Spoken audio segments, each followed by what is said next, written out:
हमारे लिए बहुत खुशी की बात है कि आप तमाम अशख़ास इस ऐवान में हाज़िर हुए। वैसे तो बज़ाते खुद वर्ड्स पेयरिंग स्कूल और कॉलेज हमें सिखाते हैं, लेकिन as a artist words designing याद करने के बाद आर्टिस्ट कैसे करता है ये आप देखेंगे। किसी शायर ने कहा कि वो अक्स बन के मेरी चश्मे तर में रहता है, मतलब ये तसव्वुर उसने आंसू के लिए पेश किया।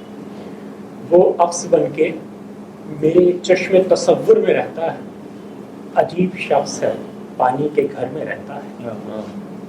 तो ये जो उसके तजुर्बात का अर्थ वर्ड्स डिज़ाइनिंग अभी आप देखेंगे, इसको लिखा है रविंद्रनाथ टैगोर जी ने। इसके जो हिदायतकार हैं वो इज़्ज़त-माब जनाब अशरफ अली साहब हैं। आर्टिस्ट कटिंग कॉल में अपना तारुफ बज़ाते खुद करा ही देंगे। और अब मैं इसका वक्फ़ा 90 मिनट का है और मेरी आपसे दो ही दरख्वास्त है कि जिनकी सीटें बीच में खाली रह गई हैं वो थोड़ा एडजस्ट कर लें, क्योंकि जब नए लोग आएंगे तो वो आर्टिस्ट उससे डिस्ट्रैक्ट होता है। आप तो खुद आर्टिस्ट लवर हैं, आप समझ सकते हैं, क्योंकि आप लोगों से ही हमारा वजूद है। हमारा वजूद बज़ाते खुद अपने आप में कुछ नहीं है। और नंबर 2, भाई स्विच ऑफ नहीं कर सकते तो कम से कम साइलेंट मोड पे तो रख ही लें। बहरहाल अब मैं आर्टिस्टों की तरफ से ये बात कह के बात ख़त्म करूँगा। कसम खुदा की खुदा ने नहीं दिया मुझको, कसम खुदा की खुदा ने नहीं दिया मुझको, मैं आप अपने दर्द का परवरदिगार हूँ। अब ले लें।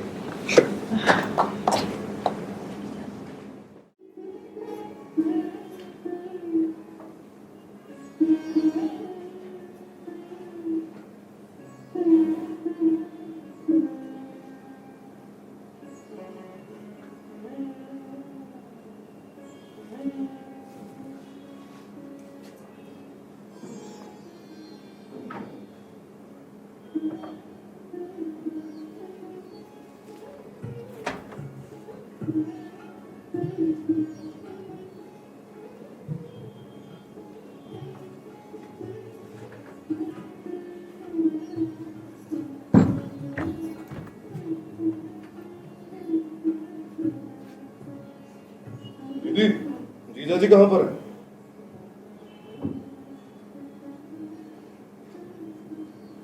जीजा जी, जीजा जी, जीजा जी। अरे आ रहा हूं भाई, आ रहा हूं।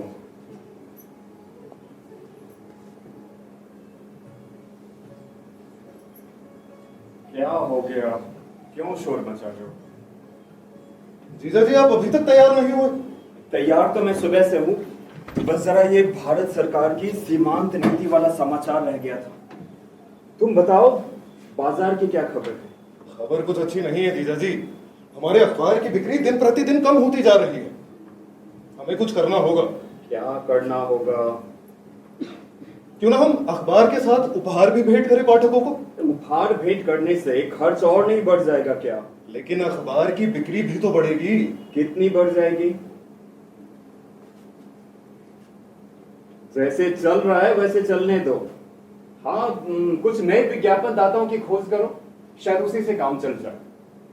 और वैसे भी तुम्हारे कहने से ही मैंने ये अंग्रेजी अखबार का काम शुरू किया, वरना मैं तो संपादकीय के काम से खुश था। आप दूसरों के अखबारों में लिखते थे, वो कोई गौरव की बात तो थी नहीं। अपने अखबार में अपनी लेखनी को पूरे वेग से दौड़ाया जा सकता है। यही सोचकर मैंने आपको अपने अखबार निकालने की राय दी। राय तो अच्छी दी, तुमने मुझे संपादक बना ही दिया। और ये तो और भी अच्छा किया कि मंदा को तुम यहां लेकर आ गए। चारों को एक संगिनी मिल गई, बेचारी बहुत अकेली पड़ गई थी। चाय पियो, लो।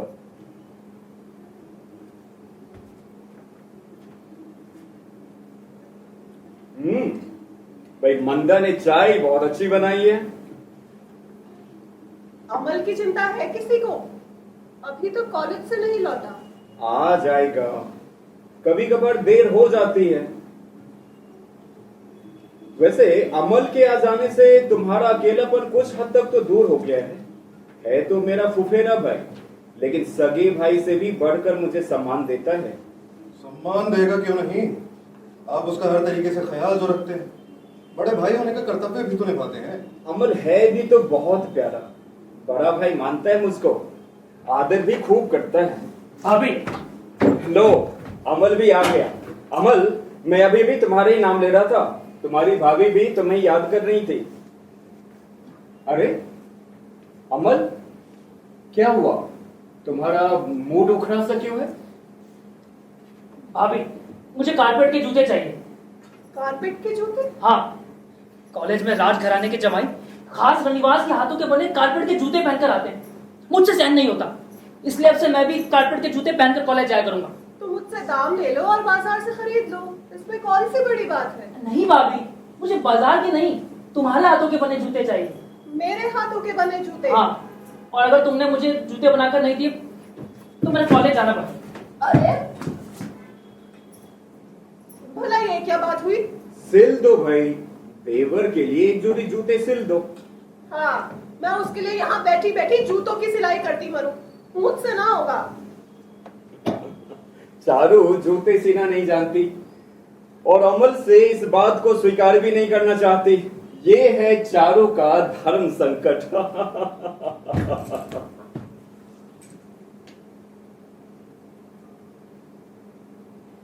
बेचारी को इस धनी के घर में कुछ काम ही नहीं करना पड़ता, लेकिन अमल इसे बिना काम कराए छोड़ता नहीं है। अमल की प्रार्थना की रक्षा अवश्य होगी, ये भी हम जानते हैं। जीजा जी चलें, हमें देर हो रही है। बस चलो, हो गया सारा काम। और मंदा, हम लोग गोष्ठी में जा रहे हैं, लौटने में देर हो जाएगी, तुम लोग भोजन कर लेना। हाँ चलो। आओ भाई उमापद, अरे देर हो रही है भाई।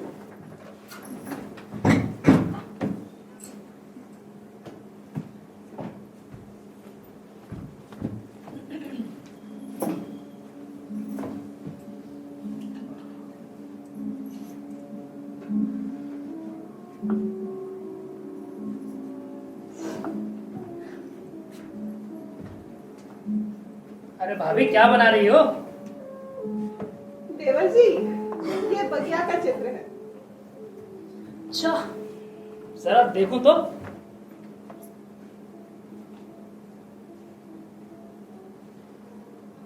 अरे वाह, ये तो बहुत सुंदर है। मैं सोच रही थी, घर के आगे जो खाली जमीन है, क्यों ना उस पर हम एक बगीचा बना दें? कैसा रहेगा? अरे हाँ, बहुत अच्छा रहेगा। अभी वहां पर सिर्फ एक पुराना विलायती आंवले का पेड़, अब वहां पूरा हरा भरा बगीचा होगा। हाँ, और उस बगीचे में तुम राज करने के समान अपने हाथों से पेड़ों को जल दिया करोगी। हाँ, और तुम पश्चिम के उस कोने में एक झोपड़ी तैयार करोगे जिसमें हरिण का बच्चा रहेगा। हम एक झील भी बनाएंगे जहाँ पर हंस दाना चुगेंगे। झील में मैं नील कमल लगाऊंगी, बहुत दिनों से मेरी इच्छा है नील कमल देखने की। उस झील पर एक पुल बनाएंगे और घाट पर एक छोटी सी सुंदर सी डोंगी रहेगी। घाट हम सफेद संगमरमर का बनाएंगे। हाँ, लेकिन भाभी, उसमें खर्चा तो बहुत होगा। तुम खर्च की चिंता मत करो, मैं घर खर्च में से ही थोड़ा थोड़ा बचाकर जमा करती रहूंगी, उससे हो जाएगा। उससे नहीं होगा भाभी, कई हजार रुपए खर्च हो जाएंगे। ऐसा करते हैं, झील छोड़ देते हैं। नहीं, झील नहीं छोड़ी जा सकती, उसमें मेरे नील कमल रहेंगे। तो ऐसा करते हैं, हरिण के घर पर खपरेल की छत नहीं डालते हैं, उस पर यूं ही कोई मामूली सा पुआल छवा देने से काम चल जाएगा। अच्छा ठीक है, लेकिन मॉरिशस से लौंग, कर्नाटक से चंदन और सिंघल से दालचीनी के पौधे मंगवाने हैं, ये याद रखना। भाभी, क्यों ना मन एक तरह से मामूली देशी और विलायती पौधे मंगवा लेते हैं, कम खर्च में ही हो जाएगा। रहने दो, मुझे नहीं चाहिए कोई बगीचा। लो, तुम तो गुस्सा कर बैठी। अच्छा सुनो, भैया से बगीचे की बात छेड़ो, वो रुपया दे देंगे। नहीं नहीं, उनसे कहने में मजा क्या रहा, बगीचा हम दोनों तैयार करेंगे। बगीचा तैयार हो जाने पर उनको यहाँ पर बुलाकर आश्चर्य में डाल देंगे। उन्हें लगेगा कि अलादीन के चिराग से जापान देश से कोई बगीचा उखाड़ कर लाया गया है।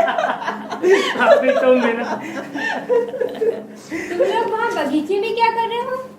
पके आंवला ढूंढ रहे हैं। अगर मिल जाए ना तो मेरे लिए भी ले आना। आज बड़ी सवाल जवाब करने वाली।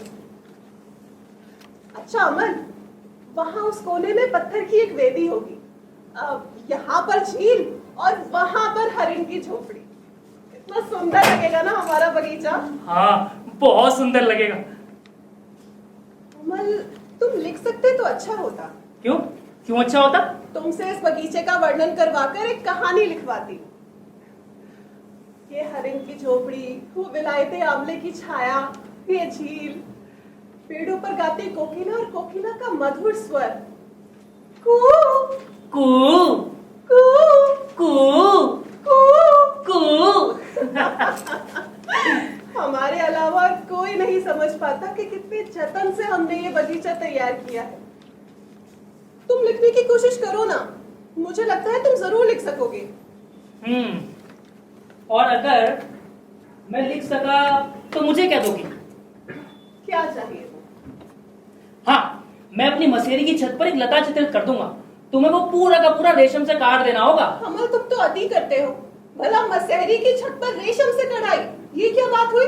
देखो भाभी, मसेरी जैसी वस्तु को भी श्रृंगार की जरूरत होती है, और मेरा तो मानना यह है कि संसार के 15 आना लोगों में सौंदर्य बहुत होता ही नहीं। भाभी, क्या तुम भी उन 15 आना लोगों में से एक हो?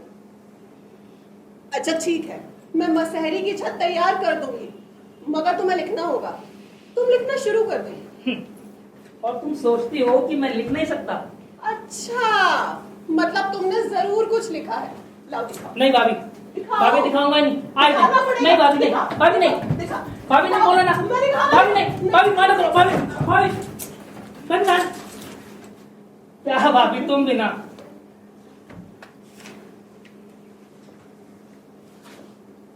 अमल, अमल जरा इधर आना। आया। मेरी कल्पना ने तुम्हें अभी तक स्पर्श नहीं किया। सूतिका ग्रह में भाग्य पुरुषों के प्रवेश के पूर्व शिशु के ललाट पट के समान तुम निर्मल हो, रहस्यमय हो। जिस दिन तुम्हारे अंतिम पृष्ठ की अंतिम पंक्ति में उपसंहार लिख सकूंगा, वो दिन आज कहाँ है?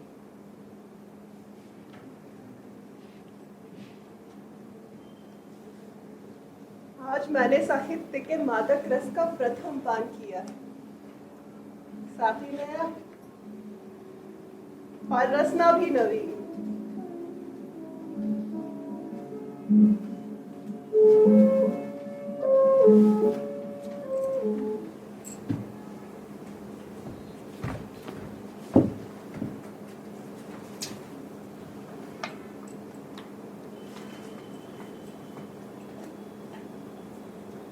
भाभी भाभी भाभी, ये देखो। ये क्या है? खुद ही देख लो। बताओ ना। अरे भाभी, इसमें मेरा वही लेख प्रकाशित हुआ है जो तुमने उस दिन बगीचे में पढ़ा था।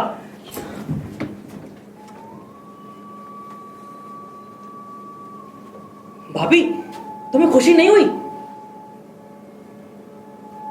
भाभी, इस पत्रिका में ऐसे वैसे लेख नहीं छपते।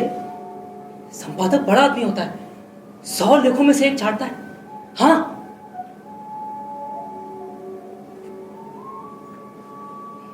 भाभी, मैं तुम्हें समझ नहीं पा रहा हूं।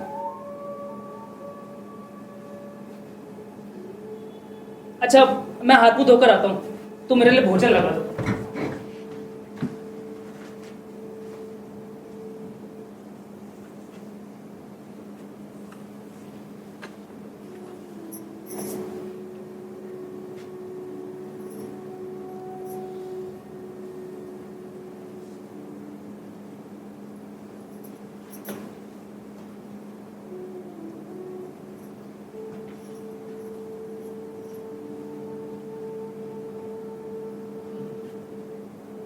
तुम्हारा ये लेख मेरे लिए था।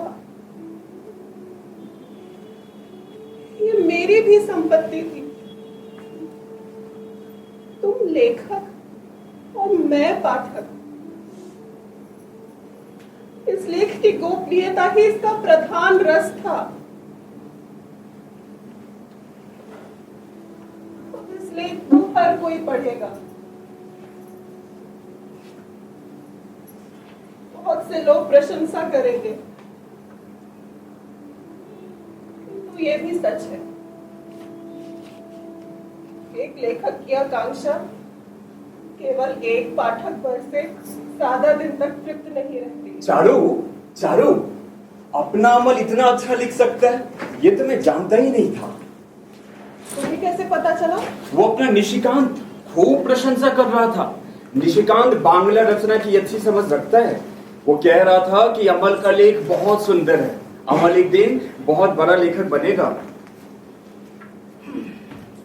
अरे आओ अमल भाई, अमल आओ, तुम तो लेखक बन गए। हाँ, तुम्हारे लेख पत्रिकाओं में छपने लगे हैं।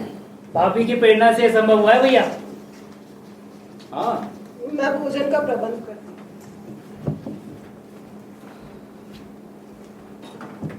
आपके लिए भी लेकर आऊं? अरे नहीं, अभी अखबार का काम बहुत बाकी है। आपका काम अभी तक समाप्त नहीं हुआ भैया? ये अखबार का काम कभी समाप्त नहीं होता है।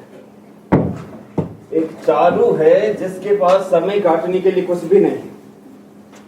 मेरे पास इतना भी समय नहीं कि मैं चारू के पास 2 घड़ी बैठ सकूं।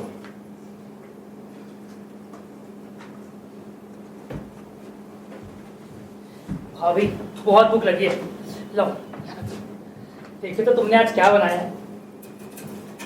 अरे लो भाई, तुम्हारी भाभी ने तुम्हारे लिए भोजन का प्रबंध कर ही दिया। भाभी, मुझे ये तो विश्वास था कि तुम जरूर बनाओगी, लेकिन इतनी जल्दी इसकी आशा नहीं थी।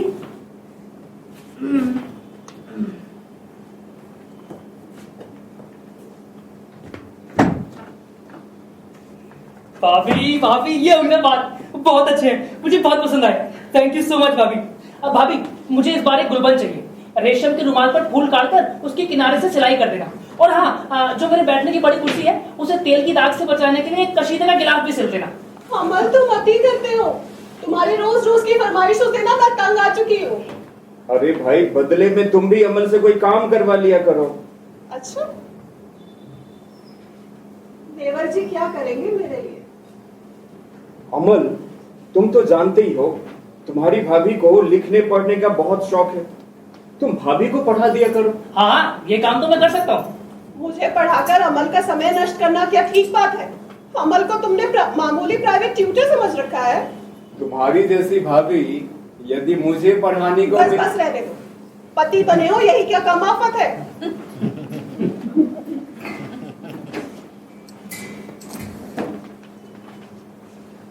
वैसे चारू, मैं सोच रहा था कि क्यों ना मैं तुम्हें पढ़ाया करूं। तुम अपनी किताबें ले आओ, कल से मैं तुम्हें पढ़ाता हूँ। बस देखो तो क्या रहने पढ़ती दो। हो। पल भर के लिए तो अपने अखबार का काम छोड़ नहीं सकते। चले हैं मुझे पढ़ाने। चलो छोड़ दिया। इस वक्त तुम मेरे मन को जिधर चाहो उधर घुमा सकती हो। ठीक है, तो फिर अमल के लेख को सुनो। इस लेख को पढ़कर नवगोपाल बाबू ने अमल को बांग्ला का रस्किन नाम दिया है। अच्छा, हाँ। लेख का शीर्षक है आषाढ़ का चांद। आज आषाढ़ का चांद रात भर मेघों में इस तरह क्यों घूम रहा, मानो स्वर्ग लोक से वो कुछ चोरी करके लाया, मानो उसे अपना कलंक छिपाने की जगह न। फाल्गुन के महीने में जब आकाश में कहीं भी मुट्ठी भर मेघ नहीं थे, तब तो वो जगत की आंखों के सामने उन्मुक्त आकाश में निर्लज के समान अपने आप को प्रकाशित किए हुए था। और आज उसकी वही तरल हंसी शिशु के स्वप्न के समान, प्रिया की स्मृति के समान, सुरेश्वरी शची के अलग विलंबित मोतियों की अच्छा है, अच्छा लिखा है, लेकिन ये कवित्व तो क्या मैं समझता हूँ। तो फिर क्या समझते हो? देखो भाई, संसारी आदमी हूँ, मनुष्य को समझता हूँ। तो मनुष्य की बात क्या साहित्य में नहीं लिखी गलत जाती? लिखते हैं। इसके अलावा 100 शरीर वर्तमान में मनुष्य के रहते हुए इधर उधर खोजते फिरते रहने की क्या जरूरत है? कहने को कुछ भी नहीं, फिर भी अनर्गल इतनी बातें बनाकर कहना, ये तो मैं सिर फोड़ कर मर जाऊं तो भी नहीं कह सकता। अमल, भाई तुम आषाढ़ के चांद और भाद्र मास पर जो चाहो लिखो, मुझे उसमें कोई आपत्ति नहीं। मैं किसी के स्वाधीनता में हाथ नहीं डालना चाहता, किंतु मेरी स्वाधीनता में हस्तक्षेप क्यों? तुम्हारी भाभी मुझे तुम्हारी रचना सुनाए बिना नहीं छोड़ेगी। ये कैसा अत्याचार है तुम्हारी भाभी का? भाभी, मेरे लेखों को लेकर तुम भैया पर जुल्म करने का उपाय निकाल लोगी, ऐसा जानता तो मैं लिखता ही नहीं। अब तो भाई का विवाह करा दो, फिर कभी लेखों का उपद्रव नहीं सहना पड़ेगा।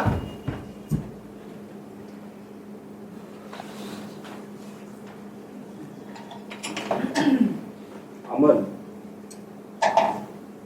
तुम तो जानते ही हो मैं अखबार के झंझट में व्यस्त रहता हूं। चारू बेचारी अकेली पड़ जाती, उसके पास कोई काम ही नहीं है समय काटने को। कभी कभी मेरे लिखने के कमरे में झांक कर चली जाती। क्या करूं कुछ समझ नहीं आता। अमल, तुम अगर उसे लिखने पढ़ने के काम में लगाए रख सको तो बढ़िया होगा। और हाँ, अंग्रेजी काव्य का अनुवाद करके सुनाया करो, उसे लाभ भी होगा और उसे काफी पसंद है। साहित्य में बड़ी रुचि है चारू की। अरे हाँ भैया, ये ठीक रहेगा। भाभी थोड़ा और लिख पढ़ ले तो मेरा विश्वास है बहुत अच्छा लिख सकेंगी। इतनी भी आशा नहीं करता। हाँ, फायदा ये होगा कि बांग्ला लेखों की समझ थोड़ी अच्छी हो जाएगी, अच्छाई बुराई समझ जाएगी। अरे भैया, भाभी की कल्पना शक्ति खूब है, महिलाओं में ऐसी नहीं दिखती। पुरुषों में भी कमी दिखती है, उसका प्रमाण हूं मैं। अमल, अगर तुम अपनी भाभी को गढ़ कर तैयार कर सको तो मैं तुम्हें इनाम दूंगा। अच्छा, जरा सुनो तो क्या दोगे? तुम्हारी भाभी की जोड़ की कोई एक और खोज खास कर ले आऊंगा। अगर ऐसा है भैया तो भाभी को गढ़ने में मेरा सारा जीवन लग जाएगा। हाँ, ये चिट्ठी किसकी आ गई है भाई?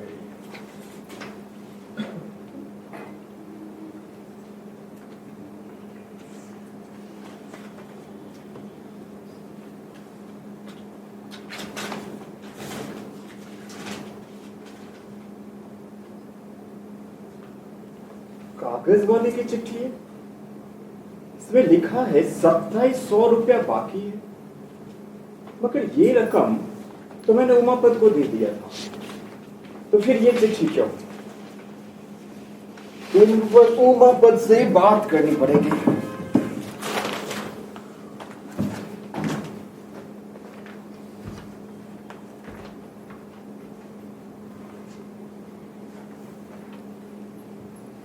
अमल, अमल तुमने आज फिर से पानदान में झपट मारी की? झपटमारी तो इसलिए करनी पड़ती है क्योंकि तुम पान देने में कंजूसी जो करती हो। पान दिन पर दिन महंगा जो हो रहा है। लो, मंदा ने खूब चिंता की महंगाई की। चलो मंदा, ताश खेलते हैं।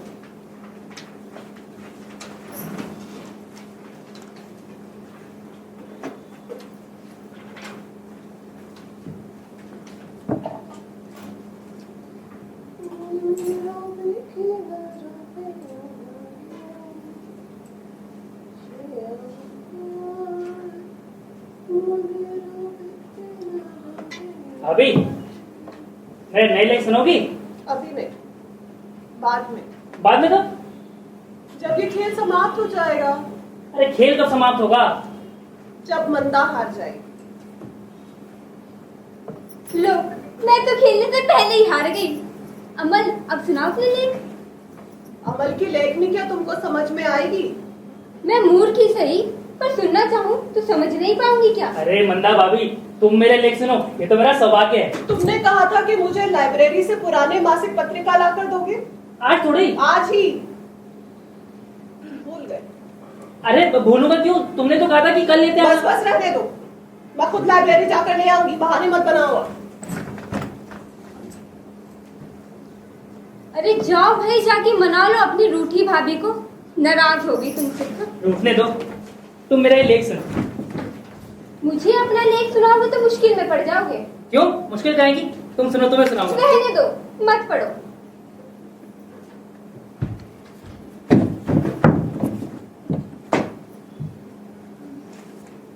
अच्छा ठीक है, सुना ही दो फिर। मंदा भाभी, सुनाने का मन नहीं कर रहा।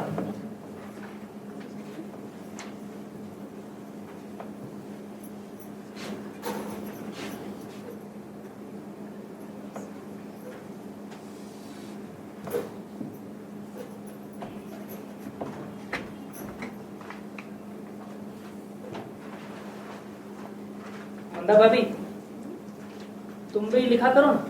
मैं? ना बाबा ना, कैसी बात करते हो? ये लिखना पढ़ना मेरे बस की नहीं। मैं तो ठहरी अनपढ़ गवार। काला अक्षर भैंस बराबर है मेरे लिए, और ये लिखना पढ़ना तो तुम जैसे पढ़े लिखो पे ही जमता है। तो कोई कहानी सुना दो। कैसी कहानी? अपने गांव की कहानी, अपनी कहानी। तुम्हारी जन्मभूमि कैसी थी, तुम्हारा गांव कैसा था, बचपन कैसा बीता, विवाह कब हुआ, मुझे सब बताओ। सुनना चाहते हो? सुनो फिर। हाँ, मेरा बाप ना एक किसान था। हमेशा दूसरी स्त्री के साथ रहता था। दोनों में खूब झगड़ा होता, और झगड़ा करने के बाद अनशन व्रत पे बैठ जाता। और जब भूख बर्दाश्त ना होती ना, तो मेरी माँ के पास चला आता और पेट भर के भोजन करता। लेकिन किसी तरह मेरी सौतेली माँ को पता चल गया, जिसने मेरे बाप को रंगे हाथों पकड़ लिया। फिर क्या, फिर मेरे बाप की ऐसी धुलाई करी कि उसका अनशन में हमेशा के लिए ना चक्कर हो गया।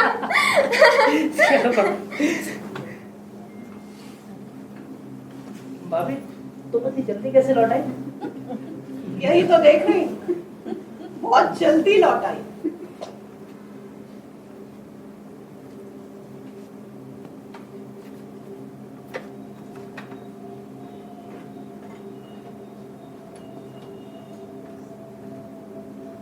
तुम यहाँ अकेली बैठी दांत निपोड़ कर हंस रही हो। लोग देखेंगे तो क्या कहेंगे? इस घर में तो ऐसे कार्य हमेशा होते हैं। बस फर्क इतना है, आज चालू की जगह मंदा थी।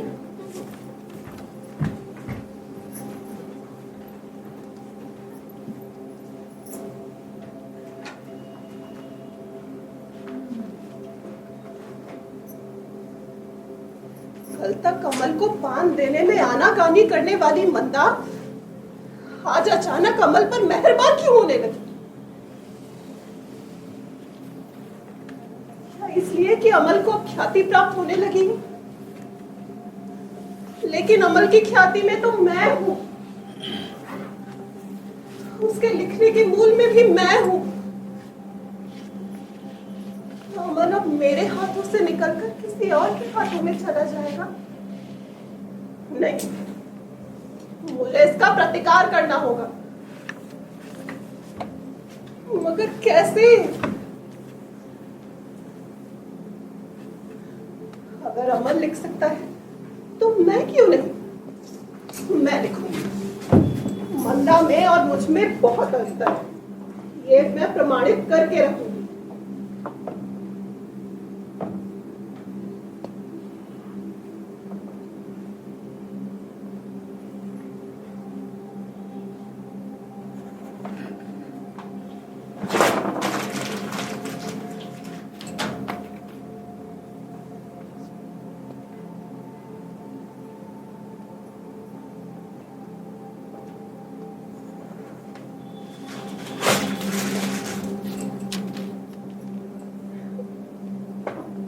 मुझे क्या हो रहा है? जो कुछ भी लिखने की कोशिश कर रही हूँ वो अमल का सलीक क्यों हो जा रहा है?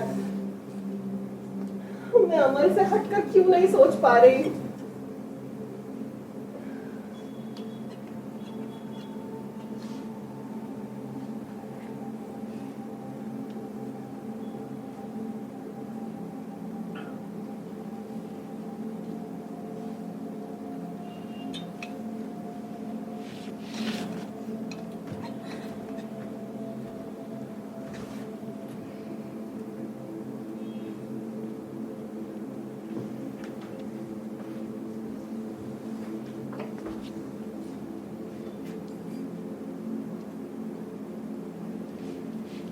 तुम तो कहती थी तुम लिख ही नहीं सकती।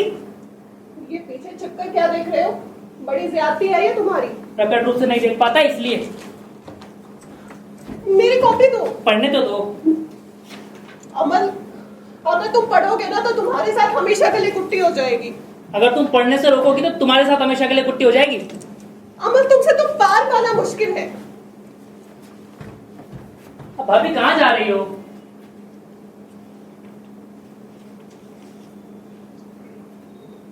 तुम्हारे लिए पान लाने।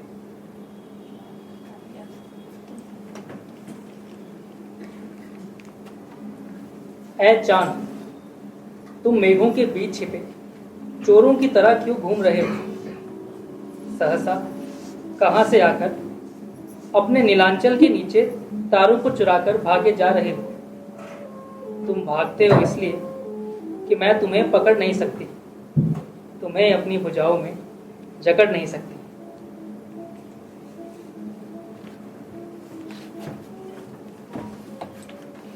अरे भाभी, बहुत सुंदर लिखा है तुमने। अब मजाक छोड़ो और मुझे मेरी कॉपी दो। कॉपी अभी नहीं दूंगा, लेख की नकल करके पत्रिका में भेजूंगा। नहीं, तुम ऐसा कुछ नहीं करोगे। मैं ऐसा अवश्य करूंगा। मैं तुम्हें करने नहीं दूंगी। तुम मुझे रोक भी तो नहीं पाओगी। अमल, तुम तो अति करते हो, बहुत हठी हो तुम। एक बार जो तय कर लेते हो उसको कभी छोड़ते ही नहीं। वो तो है। अच्छा भाभी सुनो, क्यों ना तुम्हारा ये लेख भैया को दिखाएं? नहीं, अगर उन्हें दिखाया तो फिर मैं एक अक्षर नहीं लिखूंगी। अरे भाभी, भैया तुम्हारा ये लेख देखकर बहुत खुश होंगे। होने दो, कि खुशी से मुझे क्या लेना देना।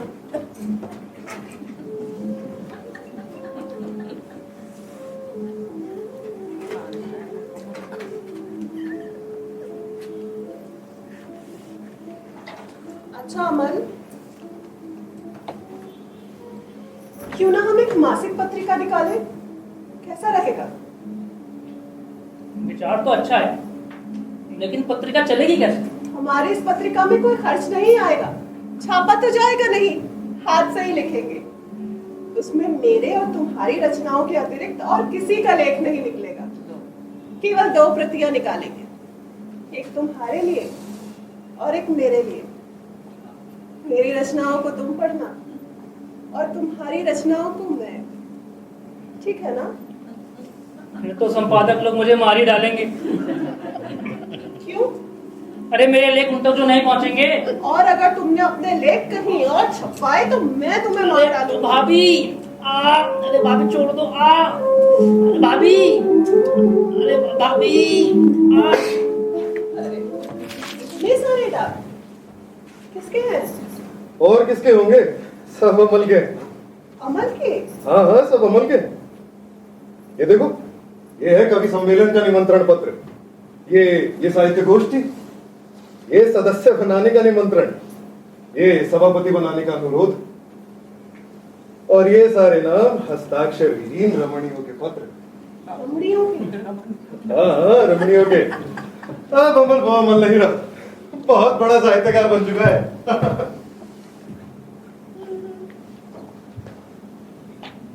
वो तो है। अब अमल के नाम से डाक ज्यादा आने लगे तो मतलब साफ है कि अमल की लोकप्रियता बढ़ने लगी है। चारू, चारू, तुम लेखिका बनोगी? मैं पहले तो ऐसी कोई आशा नहीं थी। तुमसे किसने कहा? चोर माल समेत गिरफ्तार।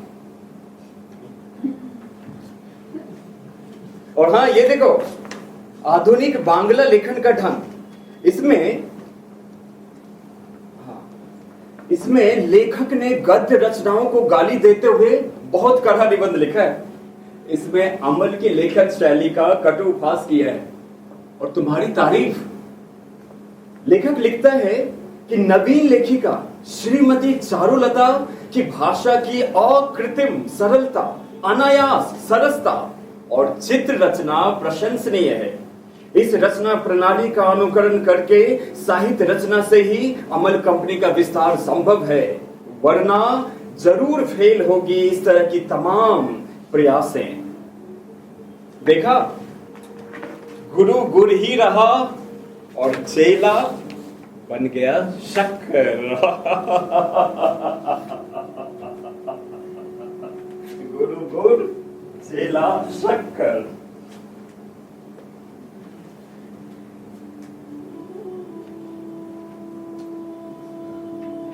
अमल, ये तुमने क्या किया? मेरे साथ विश्वासघात किया।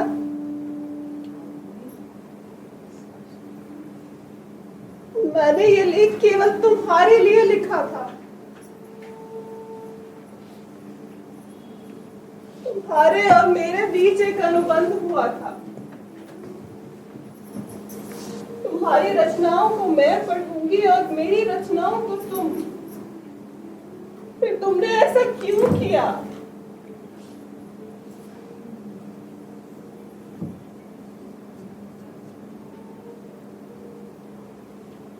जिन रचनाओं को मैं अपनी गुप्त संपत्ति समझकर संचित करती रही, उनको तुमने सरेआम कर दिया।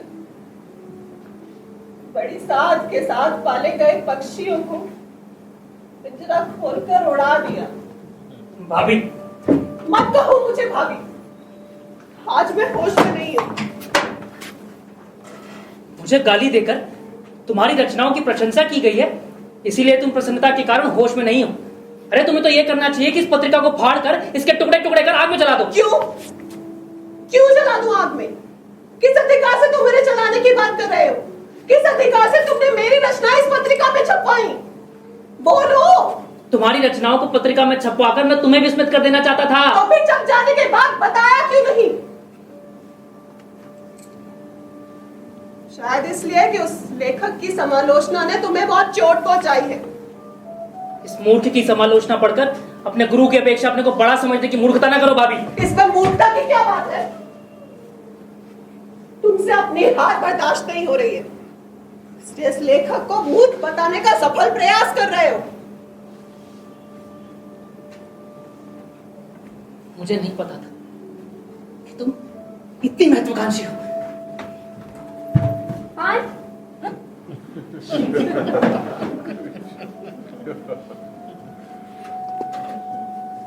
मंदा भाभी, मेरे नए लेख सुनोगी?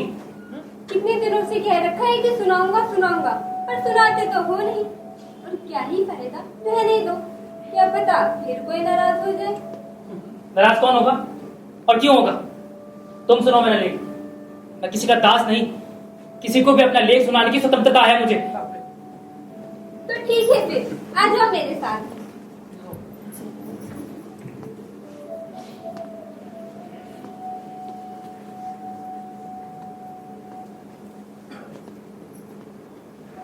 तुम मेरे दास नहीं हो अमल। मैं तुम्हें कैसे बताऊं तुम मेरे लिए क्या हो?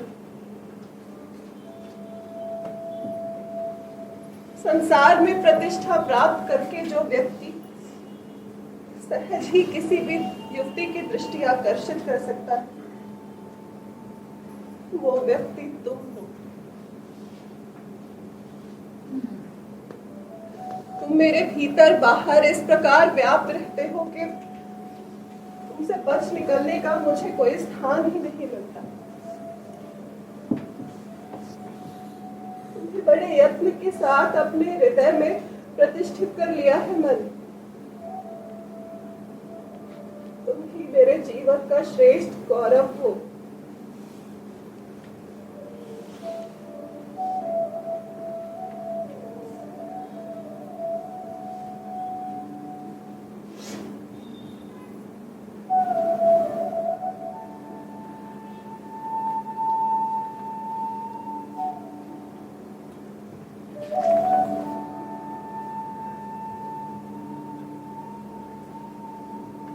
अरे चारू, क्या हुआ? बोलो ना चारू, तुम्हें क्या हुआ? क्या मैंने तुम्हारे प्रति कोई अन्याय किया है? अब तुम तो जानती ही हो मैं अखबार के झंझट में व्यस्त रहता हूं। अगर तुम्हारे मन को मैंने कोई आघात पहुंचाया है तो मैंने ऐसा जानबूझकर नहीं किया है। ऐसी कोई बात नहीं। तो फिर क्या बात है? कुछ नहीं, मैं आपके लिए भोजन का प्रबंध करती हूँ। ये अमल कहाँ है? वो भोजन नहीं करेगा। अमल बाबू ने तो भोजन कर लिया, उनके लिए पान लेने आई हूँ।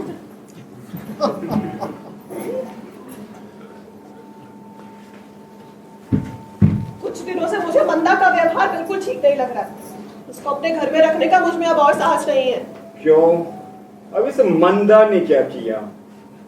अमल के साथ वो ऐसा व्यवहार करती है कि देखने से लज्जा आती है। तुम पागल हो गई। अरे अमल तो बच्चा है, कल का छोकरा। तुम्हें तो घर की कोई खबर रहती नहीं है, बस अपने अखबार की खबर इकट्ठा करते फिरते हो। वंदा ने तुम्हारी तो कभी चिंता की नहीं कि तुम्हें भोजन चाहिए या नहीं चाहिए। अमल की चिंता उसे खूब रहती है। तुम स्त्रियां बहुत संदेही होती है। हाँ ठीक है, हम सब देखे ही सही, लेकिन अपने घर में मैं ये सब बेहयापन नहीं होने दूंगी।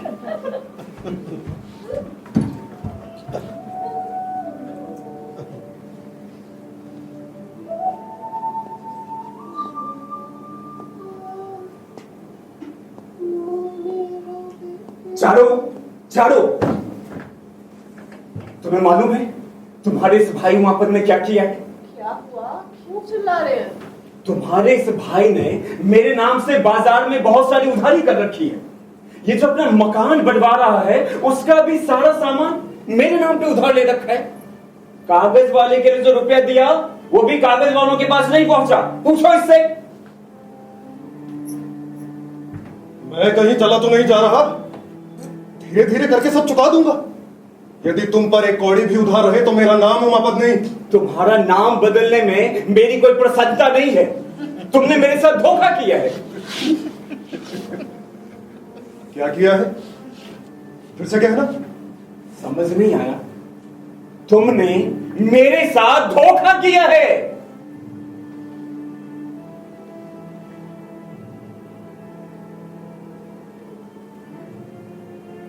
ठीक ठीक है, अगर धोखा ही किया है तो इसी वक्त तुम्हारे घर से चला जाऊंगा। मंदा, चलो अब हम यहाँ एक पल क्या मामला है? आप लोग यहाँ से जा रहे हैं? जाना तो था ही, हमेशा के लिए थोड़ी आए थे। कहाँ जाओगे? गांव। यहाँ रहने में क्या सुविधा हो रही है? हमें क्या सुविधा होगी, हम तो यहाँ सुख में ही थे, बल्कि हमारे वजह से किसी और को सुविधा हो रही थी। चलो जी, सामान बांधते हैं। भैया, मुझ पर संदेह करने का कोई कारण मिला है? तुम्हारे ऊपर संदेह? वैसे दुनिया जैसी दिखाई दे रही है, उससे किसी दिन तुम पर भी संदेह कर बैठूं तो कोई आश्चर्य नहीं। भाभी ने मेरे चरित्र के संबंध में कोई दोषारोपण किया है? पागल हो गए हो क्या? भाभी ने कुछ नहीं कहा। तुमसे स्नेह करती हैं और स्नेह बस कुछ कह दिया हो जिसमें क्रोध का कोई कारण नहीं। ठीक है, मुझे तो लगता है मुझे भी इस घर से चले जाना चाहिए। अमल, ये क्या लड़कपन है? ये घर तुम्हारा है, तुम पढ़ाई नहीं हो। जाओ, जाकर पढ़ाई करो।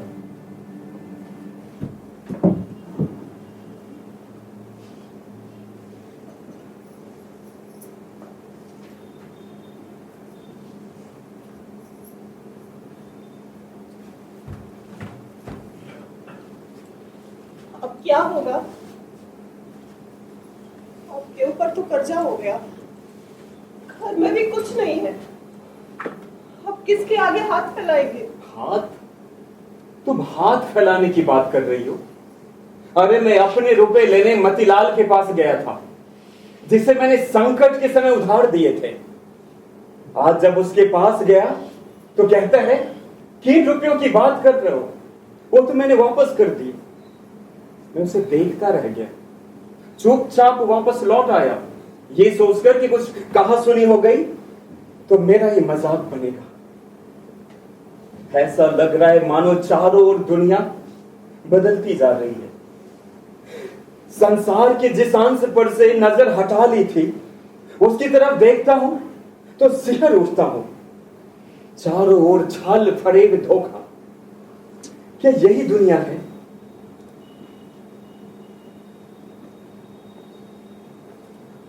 अच्छा छोड़ो इन सब बातों को, तुम बताओ कुछ नया लिखा है तुमने? रहने दो, तुम मेरा मजाक उड़ाओ। अरे मैं क्यों मजाक उड़ाऊंगा? इस तरह शांत होकर सुनूंगा कि तुम्हें लगेगा मैं सो गया। रहने दो, तुम बहुत थके हुए से लग रहे हो, भीतर जाकर आराम करो। ठीक है।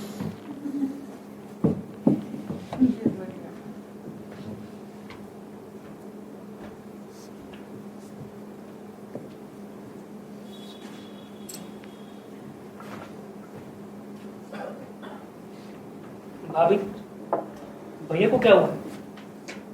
कुछ नहीं, तो फिर वो इतना बेचैन क्यों नजर आ रहे हैं?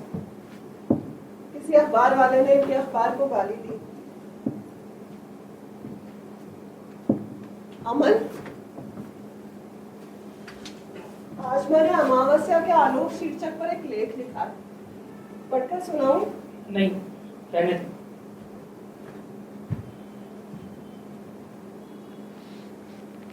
अमन, अभी कमरे में गया तो मुझे याद आया कि एक जरूरी बात बताना तो भूल ही गया था। अमन, तुम्हारे विवाह का बहुत बढ़िया प्रस्ताव आया है। अमर का संबंध आया? बर्दवान के वकील रघुनाथ बाबू अपनी लड़की से विवाह करके अमन को विलायत भेजना चाहते हैं। विलायत? अमल विलायत चला जाएगा? मुझे नहीं लगता। क्यों? तुम्हें क्या लगता है? अमल विवाह नहीं करेगा? पहले भी तो इतनी बार प्रयत्न करके देख चुके हैं हम लोग। किंतु इस बार इस प्रस्ताव को छोड़ना अमल के लिए उचित ना होगा। मुझ पर बड़ा कर्जा हो गया है। अब मैं अमल का इस तरह से ध्यान नहीं रख सकूंगा। मुझे विवाह करने में कोई आपत्ति नहीं, यदि भैया की अनुमति हो तो। भैया के ऊपर इतनी भक्ति इतने दिनों तक कहाँ थी देवर जी? ये क्यों नहीं कहते कि ये तुम्हारी इच्छा है? इतने दिनों तक ये बहाना करते रहना कि विवाह करना ही नहीं चाहते, इसकी क्या जरूरत थी? मन मन भावे मूड हिलावे। तुम्हारी खातिर अमल इतने दिन मन को रोके रहा, कहीं देवरानी की बात सुनकर तुम्हें ईर्ष्या ना हो। ईर्ष्या? मुझे क्यों होगी ईर्ष्या? ऐसी बात करना ना बहुत अन्याय है। लो भाई, अब अपनी स्त्री से हंसी मजाक भी नहीं कर सकते। मुझे ऐसा हंसी मजाक पसंद नहीं है। अच्छा बाबा, ठीक है। अमल, तो फिर विवाह की बात तय रही? हाँ।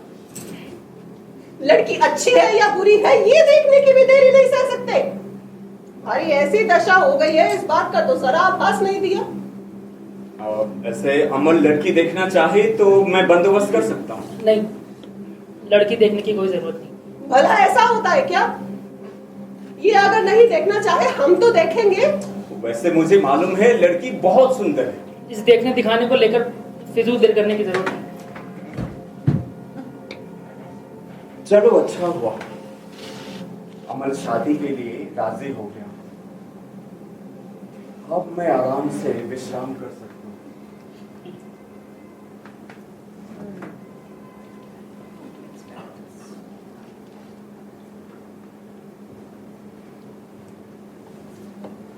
विलायत जाने का तुम्हारा मन इतना उतावला क्यों हो रहा है? इतने दिनों बाद पराए घर में विवाह करके हमसे दूर चले जाओगे। हमारे मन में जरा भी दुविधा उत्पन्न नहीं हुई। इतने दिनों तक हमने तुम्हें यत्न करके रखा, और अब जब जाने की बारी आई तो उम्र कसकर तैयार हो गए। मनुष्य को समझना कितना कठिन है। कौन जानता था जो व्यक्ति इतना अच्छा लिख सकता है उसके पास हृदय ही नहीं है।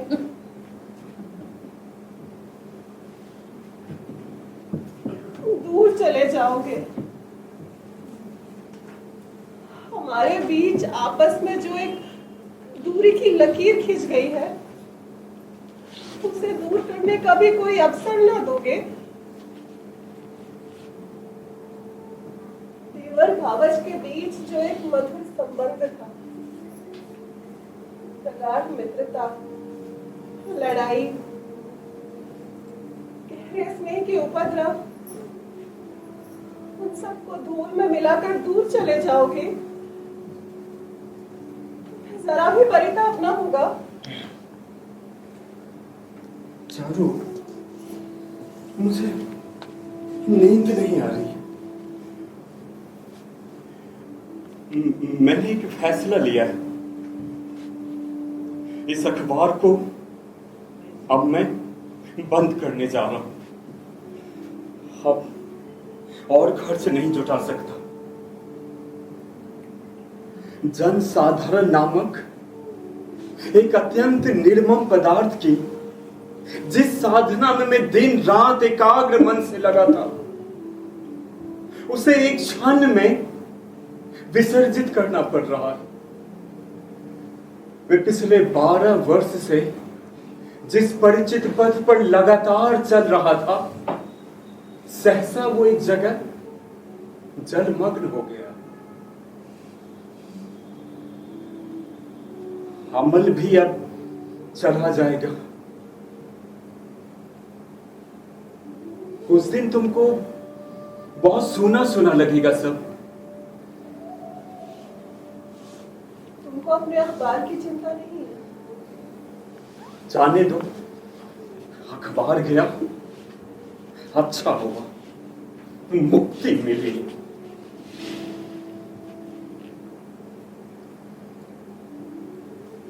संध्या समय अंधेरा का सूत्रपात देखते ही जिस तरह पक्षी घोंसले में लौट आता है, ठीक उसी तरह मैं तुम्हारे पास लौट आया।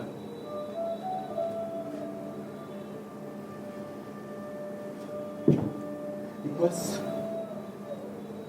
अब और कहीं नहीं। कागज के जिस जहाज को लेकर मैं सारे दिन खेल किया करता था, वो जहाज डूब गया। अब मैं घर लौट आया हूं। संसार में एक स्थान तो विश्वास का अवश्य ही है। अब यही मेरा स्थान है।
पत्नी के ऊपर किसी को अधिकार प्राप्त नहीं करना पड़ता। वो ध्रुव तारे के समान स्वयं को आलोकित रखती है, हवा से बुझती नहीं, तेल की आवश्यकता नहीं होती। तुम्हारा कागज का जहाज डूब गया तो तुम्हें दुख हुआ, लेकिन अंतापुर के किसी मेहराब में दरार पड़ी है, ये देखने की तुमने कभी चिंता नहीं करी। अपनी टूटी नाव लेकर अब तुम मेरे पास चले आए,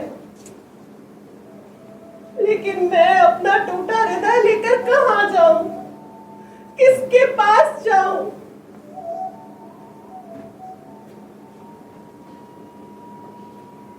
भाभी, मैं कल सवेरे ही चला जाऊँ। अब से तुम भैया को देखना। उनकी बड़ी संकटपूर्ण अवस्था हो गई। तुम्हें छोड़कर उनके पास सांत्वना का कोई और मार्ग नहीं है। भैया अकेले ही चुपचाप अपने दुर्दशा से जूझ रहे हैं।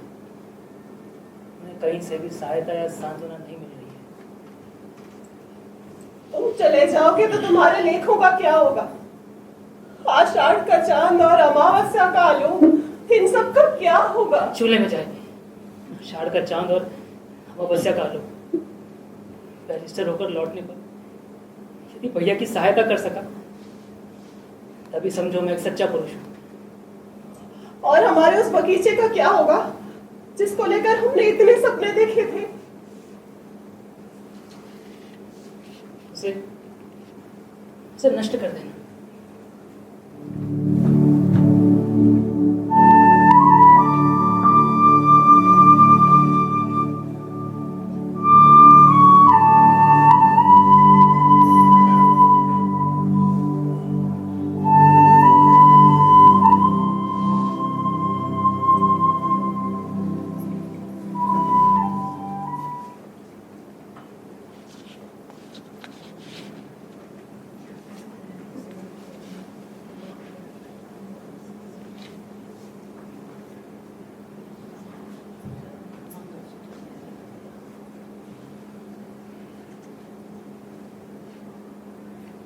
चारू, चाय।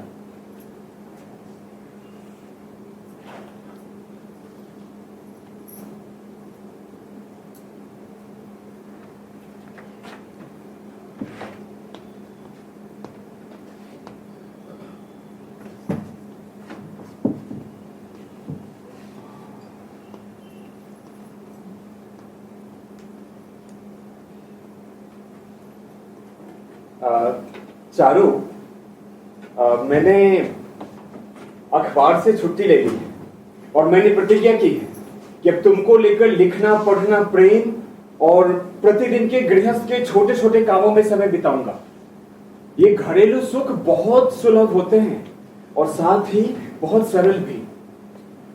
हम इन्हीं सुखों द्वारा अपने जीवन के कोने में संध्या दीप जलाकर शांति की अवतारणा करेंगे।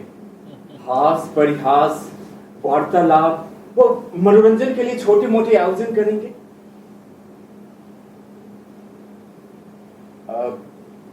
चारू, ताश खेलें?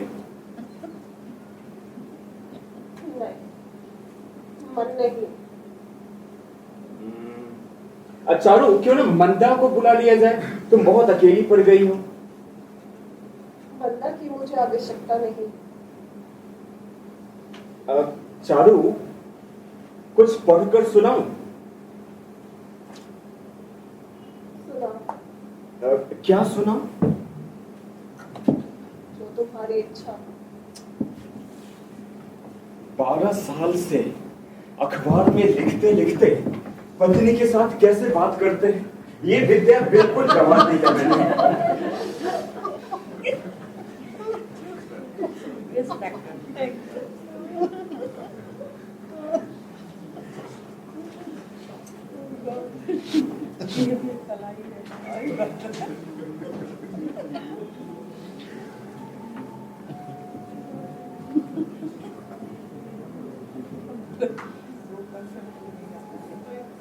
संसार का सब कुछ छोड़कर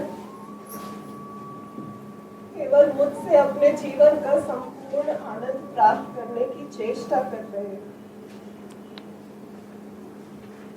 तुम कोई और सहारा क्यों नहीं लेते? तुमने मुझसे कभी किसी प्रकार की सुख की प्रार्थना नहीं की, कभी किसी सेवा की मांग नहीं की। पर आज अपने जीवन के समस्त प्रयोजन मांगने चले हो। मगर मैं तुम्हें कैसे बताऊं कि हम अमल के अभाव में सांसारिक शून्यता की मात्रा बढ़ती ही जा रही है। मैं तो किसी मरुभूमि में आ पड़ी हूँ। सोते सोते अचानक जाग जाती हूँ। अमल नहीं है। जब भी पानदान लेकर बैठती हूँ यही आभास होता है कि अमल अब पीछे से नहीं आएगा। जब ज्यादा पान लगा लेती हूँ तब सहसा याद आता है, ज्यादा पान खाने वाला व्यक्ति तो है ही नहीं। अमल तुम क्रोध करके क्यों चले गए? यदि तुम प्रसन्न मन से विदा लेते तो शायद मुझे इतना पीड़ा नहीं होती।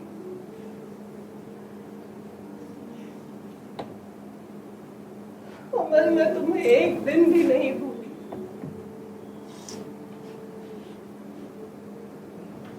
मेरे जीवन के श्रेष्ठ पदार्थ सब तुमने ही अंकुरित किए।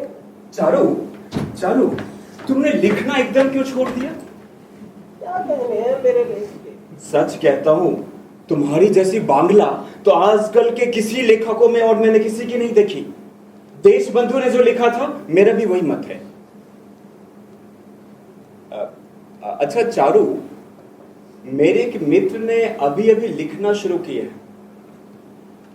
तुम जरा पढ़कर तो देखो कैसा लिखा है।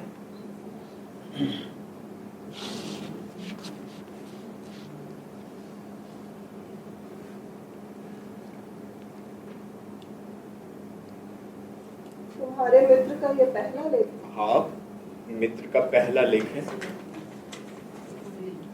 बहुत अच्छा लिखा। सच? पहला लेख हो ऐसा लगता ही नहीं।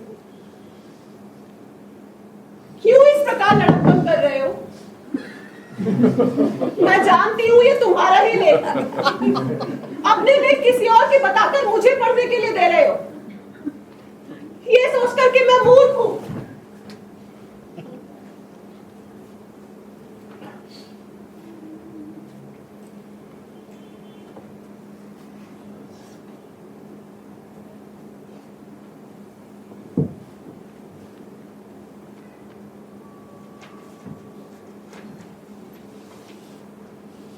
अच्छा, एक बात है, मैसूर से एक अखबार निकलने वाला है। मुझे उसका संपादक बनाया गया है। संपादकी का तुम्हारा नशा छूटेगा नहीं। मनुष्य को एक न एक नशा तो चाहिए ही। सोच रहा हूं मैसूर चला जाऊं। नहीं, तो मैसूर नहीं जाओगे, यही रहोगे। ठीक है, नहीं जाता।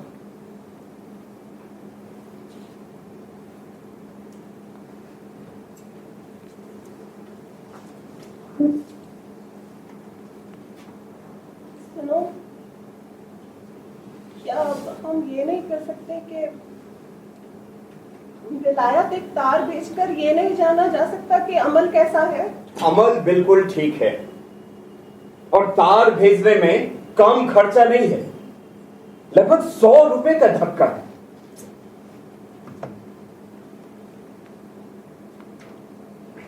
मैं बाहर से घूम कर आता हूं।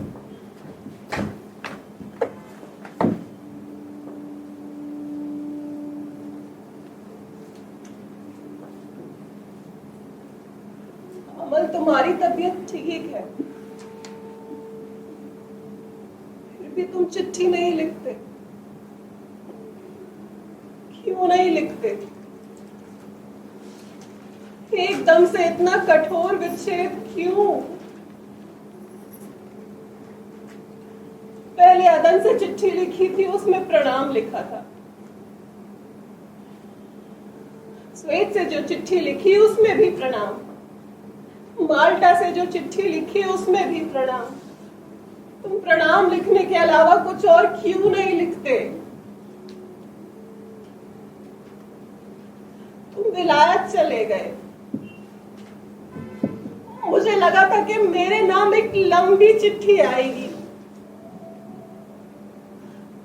लेकिन तुम्हारी लंबी चिट्ठी आई ही नहीं। प्रत्येक डाक आने वाले दिन अपने सारे काम काज छोड़कर मैं चिट्ठी की राह देखती हूँ। कभी तो कोई मुझसे आके कहे कि तुम्हारे नाम की चिट्ठी आई है। एक बार सामने जाकर प्रश्न का उत्तर ले आने की इच्छा होती है, मगर बीच में समुद्र है, पार जाने का कोई रास्ता नहीं। चारू, चारू, मैं इस टेलीग्राम का मतलब नहीं समझ पा रहा हूं। इसमें विलायत से अमल ने लिखा है मैं अच्छा हूं। इसका क्या मतलब हुआ?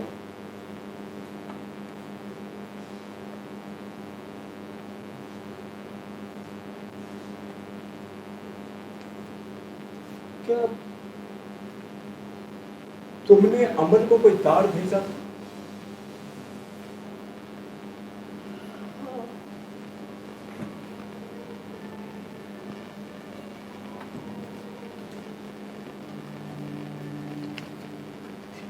इतने पैसे कहां से आए? मैंने अपना गहना गिरवी रखकर रुपया उधार लेकर तार भेजा था। गहना गिरवी रखकर तार भेजने का क्या मतलब?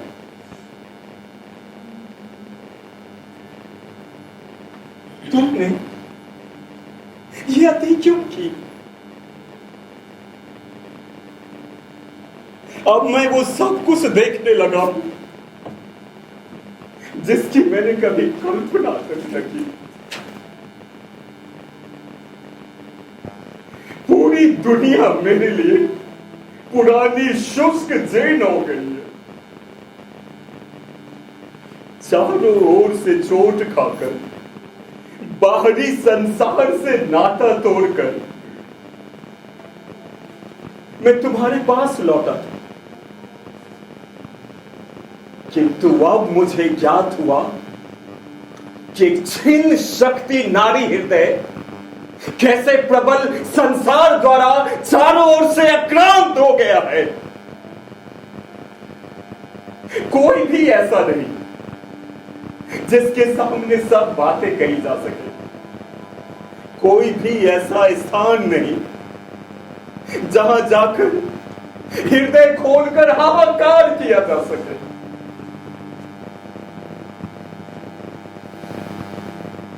मैं पूरी जिंदगी अखबार के काम में व्यस्त रहा, दुनिया की छोटी से छोटी, बड़ी से बड़ी खबर के पीछे भागता रहा,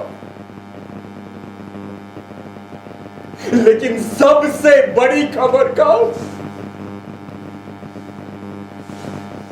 मुझे पता तक न चल सका।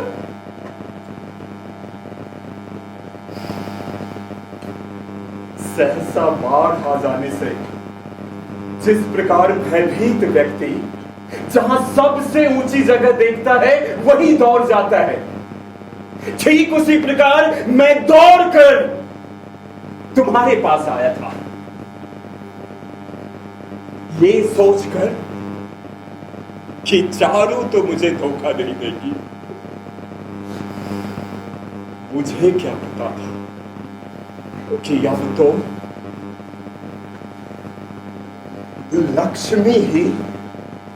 लक्ष्मीहीन हो गई है।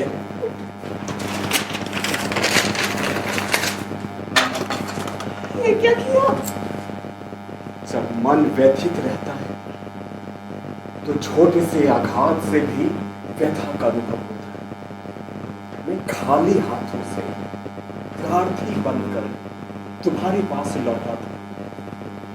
तुमसे प्रेम का कोई प्रश्न या प्यार का कोई इजहार मिल जाता तो मेरी छाती की औषधि हो जाती, किंतु मुझे क्या पता था कि तुम समस्त घर गृहस्थी छोड़कर सारे कर्तव्यों के प्रदेश में सुरंग खोदकर इस अंधकार में अंशुमाला से सज्जित एक गोपन शोक मंदिर का निर्माण कर चुकी हो, जहां पति के लिए कोई स्थान नहीं। मैंने फैसला कर लिया, मुझे मैसूर जाना होगा। नहीं, तुम मुझे छोड़कर मत जाओ। मुझे जाना पड़ेगा। मुझे भी अपने साथ ले चलो। नहीं, मैं तुम्हें साथ नहीं ले जा सकता। मुझे छोड़कर मत जाओ। जानता हूं अमल की वियोग स्मृति इस घर को लपेट कर जला रही है। तुम बेधी हुई हरिणी के समान इस घर को छोड़कर भाग जाना चाहती हो, किंतु मैं कहां भागूं? मेरी स्थिति तुमने एक बार भी सोचकर देखी? जो पत्नी हृदय में किसी और को बसाती है, विदेश चले जाने पर भी उसे भूल नहीं पा रही है, क्यों? सारा दिन परिश्रम करके संध्या में जब घर लौटूंगा, तब एक निस्तब्ध शोक परायण नारी को लेकर वो संध्या कैसी भयानक हो उठेगी, उसकी कल्पना मात्र से कहां फूटता होगा।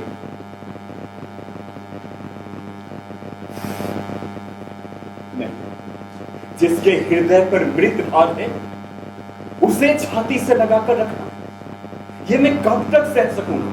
नहीं, मैं ये नहीं कर सकूंगा।